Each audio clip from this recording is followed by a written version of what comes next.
ဒီလူကတော့ပထမဆုံးမြန်မာအင်္ဂလိပ်အဘိဓမ္မာစာအုပ်ကိုရေးသားထုတ်ဝေခဲ့တာပါ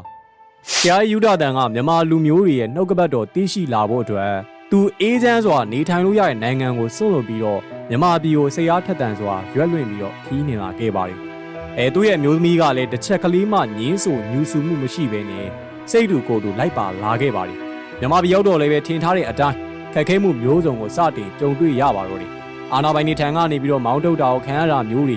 သူတို့ဘာသာပြန်ဆိုနေတဲ့တမချန်းစာအချို့ကိုစုပ်ပြဲဖျက်ဆီးတာခံရတာမျိုးတွေကြုံတွေ့ခဲ့ရတယ်အဲ့ဒီကမှအဆိုးဆုံးကတော့အဲ့ဒီခေတ်ကာလတုန်းကမြန်မာနဲ့ဗြိတိရှစစ်ပွဲဖြစ်နေတဲ့အချိန်ကာလဖြစ်တာမလို့သူ့ကိုတရှို့ဖြစ်ဆွဆွဲဖမ်းဆီးပြီးတော့လက်မယွတ်ထောင်လည်းပို့ဆောင်ခဲ့ကြပါသေးတယ်ပြီးတော့ထောင်ထဲမှာဆိုလို့ရှိရင်လည်းတရှို့တွေကိုနှိပ်စက်တဲ့နီလန်းဖြစ်တဲ့တညလုံးဇောက်ထိုးချိတ်ဆွဲပြီးတော့နှိပ်စက်တာမျိုးတွေလည်းခံခဲ့ရတယ်